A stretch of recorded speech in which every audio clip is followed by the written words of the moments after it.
একজন কৃষক একজন ছাগলের রাখালকে আরব দেশে জিজ্ঞেস করা হয়েছিল, আল্লাহ যে আছে এর কোন প্রমাণ তুমি কি দিতে পারবা? তুমি কি প্রথমে বলো আল্লাহ আছে, তুমি কি বিশ্বাস করো?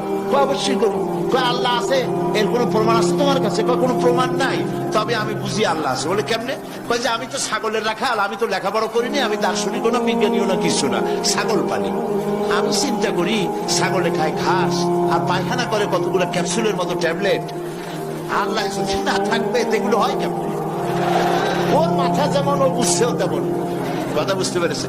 ছাগলের রাখাল ছাগলের পায়খানা দেখা ওর মনেও চিন্তা আসে, নিশ্চয়ই কেউ পরিকল্পনা করে এরকম করে। কিন্তু ইউনিভার্সিটিতে কিছু সংখ্যক শিক্ষক আছেন জনগণের 12 কোটি মুসলমানের পয়সা দিয়া বেতন খায় আর বলে আল্লাহ নাই। একজন তো এই কথা কয়ে মরিয়ে গেছে। মরার সময় বেচারা বুঝতে পারছে যে কবরে গেলে দশাটা কি হবে, সেই জন্য কবরে যাব না। বলে দিল আমার দাফন করবে না, কাফন দিবা না, জানাজা দিবা না, এমনি নিয়া ফেলাইতো। তারপরে কি বলে মেডিকেল কলেজে দিয়ে দিও, ছেলেরা আমাকে অপারেশন করিয়া কাটাছেড়া করিয়া অপারেশন শিখবে। তার ওসিয়ত অনুযায়ী কাজ হয়েছে, এত বড় বুদ্ধিজীবী, তো তার ওসিয়ত তো শোনাই লাগে। ওর কাফনও হয় নাই, দাফনও হয় নাই, গোসলও হয় নাই, কপালে নাই, কি হবে? তারপরে থুইছে বার্ডেমের মধ্যে। কিছুদিন পর তাকে পাঠানো হয়েছে মেডিকেল কলেজে। মেডিকেল কলেজের ছাত্ররা যখন শুনলো যে ওই লোকটার লাশ আসতেছে, ওরা দাঁড়ায় বলছে আল্লাহর রাস্তে মাফ চাই, এই হুজুর এখানে আনবেন না।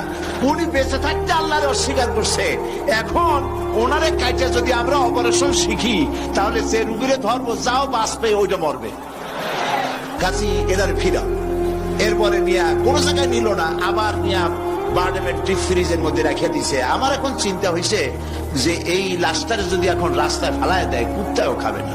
কারণ আমার দেশের কুত্তা, আমার দেশের কুকুরেরা এতটা অভদ্র না যে কুকুরে এত পুরানা বাসি লাশ খাওয়ার মতো আমাদের কুকুর এত বেয়াদব হয় নাই, এতটা অসভ্য হয়ে পারে না।